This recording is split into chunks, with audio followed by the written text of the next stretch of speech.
He arrived in Beijing as the sun was dipping toward the horizon, stepping from Air Force One into a diplomacy that looked as much like a boardroom as it did a state visit. Surrounding him were some of the best-known names in American business, executives whose companies make the chips, the planes, the phones, and the rockets that help shape global commerce. Their presence signaled a clear theme of this trip, a push to pry open Chinese markets to U.S. firms and to seek new commercial footholds as global competition over technology and investment intensifies. The arrival was staged and cinematic. A traveling shot of the presidential aircraft, the long walk down a set of steps, the brief, formal nods and handshakes. Air Force One touched down at Beijing's International Airport late in the evening, and the cast that disembarked included figures who, in different ways, have helped define the American economic edge. One of them flew with the president across the Pacific. Others joined the day legation during stops along the route. Together, they embodied the message the U.S. leader meant to deliver: trade, technology, and a recalibrated relationship with the world's second-largest economy. Was scheduled to be formally received the next morning at the Great Hall of the People in the shadow of Tiananmen Square, a venue chosen for its symbolism as much as its protocol. That hall, with its massive columns and its history of state receptions, was to stage a conversation between two powerful leaders whose relationship will have knock-on effects across geopolitics and markets. For the United States, the visit offered a chance to press for greater access for American companies and to temper rising tensions. For China, hosting such a high-profile visit was an opportunity to shape the terms of engagement and to underscore its own global stature. But even as trade and investment sat at the center of the itinerary, the shadow of war could not be kept at bay. From Europe to Kiev, partners were watching this trip with questions and expectations about whether the U.S. president would use the meeting to press Beijing on matters beyond commerce, in particular the war in Ukraine. In Bucharest, speaking to a summit meeting of allies, Ukraine's president made a direct appeal. He described a strategy that combined pressure on Moscow with negotiations in multiple formats, and he called for continued support from partners. He said, "We hope that pressure on Russia, together with negotiations in different formats, will help bring peace. Sanctions are working, our long-range capabilities are working, and every form of your pressure is working. We are in constant contact with our American partners. We are thankful, and we expect the issue of ending Russia's war against Ukraine to be raised now, as well as the President of the United States is in China." Those words reframed the visit. What might have been presented as a narrow commercial mission suddenly bore diplomatic one. Would the United States press China to use its leverage over Moscow to help bring an end to a conflict that has reshaped European security and redrawn borders? For Kiev, the stakes were not academic. The war has cost thousands of lives, displaced millions, and left large tracts of Ukrainian territory under Russian control. Moscow, predictably, pushed back. From the Kremlin, the spokesman reiterated a hard line, tying any move toward a ceasefire or broad negotiations to concrete concessions by Kyiv. In the phrasing used to reporters, he was blunt about conditions. He said, in order for a ceasefire to take effect and a corridor to full-scale peace talks to be opened, as the president already said in June of the year before last, when addressing the senior staff of the Ministry of Foreign Affairs of the Russian Federation, President Zelensky must order Ukraine's army to cease fire and withdraw from the territory of the Donbas. That formulation underlined the gulf between the PC parties. For Kyiv, such demands amount to surrender. For Moscow, they are framed as prerequisites for any de-escalation. The Kremlin's posture has hardened at points in this long-running conflict, even as its own leader has at times suggested the fighting might be nearing an end.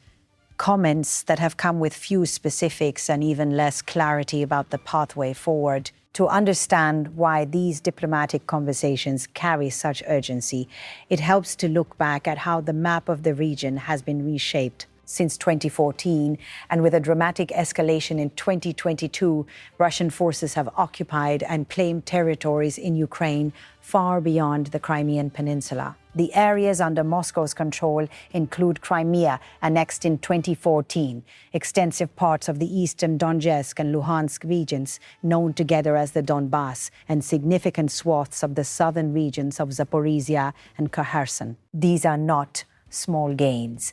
Together, they represent roughly one-fifth of Ukraine's territory. Putin and the Russian officials have asserted sovereignty over these areas in the wake of referendums whose legitimacy has been widely rejected on the world stage. That territorial reality is at the heart of the dispute. Kyiv refuses demands that would require withdrawal from lands it considers integral to its sovereignty. Moscow insists on recognition or withdrawal as a precondition for talks. Meanwhile, allies of Ukraine insist sanctions, arms, and diplomatic pressure must continue and that influential interlocutors, including Beijing, should be asked to play a constructive role. Back in Beijing, the U.S. delegation's agenda combined the economic with the strategic.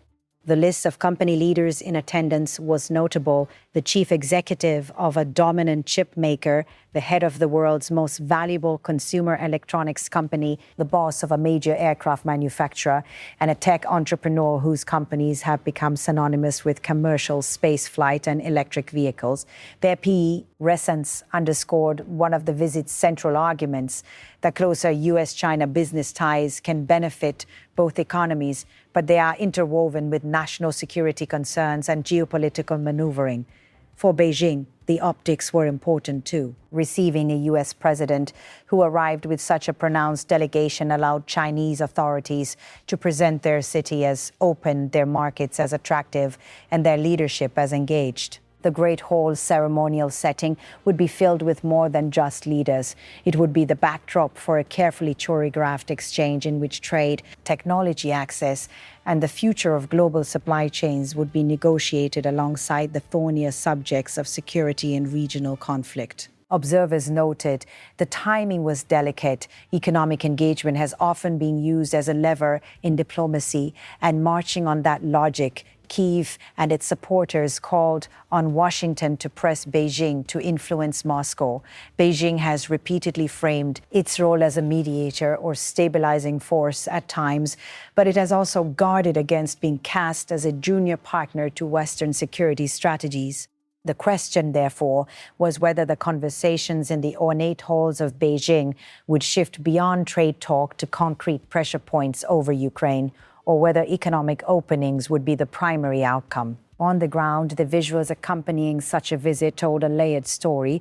There were images of arrivals and departures, of leaders stepping onto tarmacs and into waiting limousines. There were scenes of a Ukrainian president returning home from European engagements, engaging with delegations and medical visits to wounded soldiers. And there were Kremlin briefings delivered from behind podiums in rooms where every sentence is scrutinized for nuance. Maps flashed on screens, showing the evolution of control over territory, a stark visual reminder of how much has changed since the spring of 2022, when the full-scale invasion dramatically altered Europe's security landscape. The intersection of commerce and conflict has become a defining theme of this era. Companies seeking market access often operate in an environment shaped by national policies and strategic priorities. Semiconductors, airplanes, and advanced manufacturing are not merely commercial artifacts. They are instruments of influence and, at times, lines of vulnerability. That reality makes meetings between heads of state and industry leaders consequential in ways that go beyond balance sheets. For Ukraine, the hope articulated by its president was simple and resolute, that continued pressure on Russia, combined with multi-track negotiations, could yield an end to the war. For Moscow, the calculus remains anchored in territorial demands and a set of conditions it deems non-negotiable. For Beijing and Washington, the balance between economic engagement and strategic influence will be the delicate thread they weave together in public and in private. As the president moved through Beijing, the diplomatic choreography played out on multiple stages. Some exchanges were public and ceremonial, staged for cameras and global audiences. Others were quieter, meant for the meeting room and the margins. The private conversations between leaders and stakeholders, where much of the give and take of diplomacy happens. Whether any of those private exchanges would yield substantive commitments on Ukraine was not immediately clear. What was apparent, however, was that the visit elevated the conflict's profile in talks that might otherwise have focused narrowly on trade. The war's human toll and geopolitical consequences ensure it will be an unavoidable subject whenever major powers meet. It shapes defense postures, alliance calculations, and the distribution of economic sanctions and military aid. It also complicates efforts to disentangle commerce from national strategy.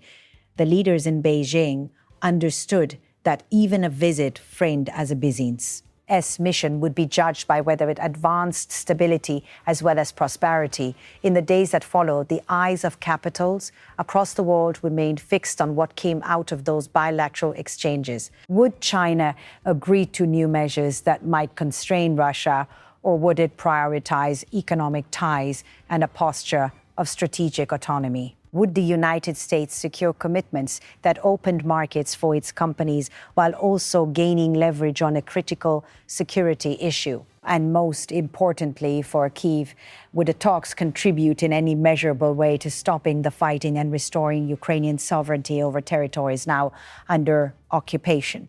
Those questions do not have easy answers. They sit at the intersection of economics, power, politics, and national narratives about sovereignty and security. The visit, with its carefully chosen delegates and staged receptions, offered an opportunity for leaders to test the limits of cooperation and to see where mutual interests might be advanced and where fundamental disagreements would persist. In the weeks and months ahead, the reverberations from this trip will be measured in policy shifts, in statements from capitals, and perhaps most tangibly in the rhythms of global markets and supply chains. For now, a US-won president's arrival in Beijing, flanked by titans of industry and shadowed by a distant war, served as a reminder that in a connected world, commerce rarely moves in a vacuum. Everything from chip production to battlefield outcomes can be tied in intricate ways to the decisions taken in the rooms where economic interests and geopolitical strategy meet. And as allies pressed for answers and adversaries restated their demands, the fundamental challenge remained how to translate high-level meetings into durable outcomes for peace, for open markets, and for a stable international order in which disputes are settled without force and commerce flourishes without being weaponized. The coming days' war. All to tell whether the conversations in the Great Hall would mark a turning point or whether they would simply join a long series of diplomatic exchanges in a year defined by both opportunity and crisis.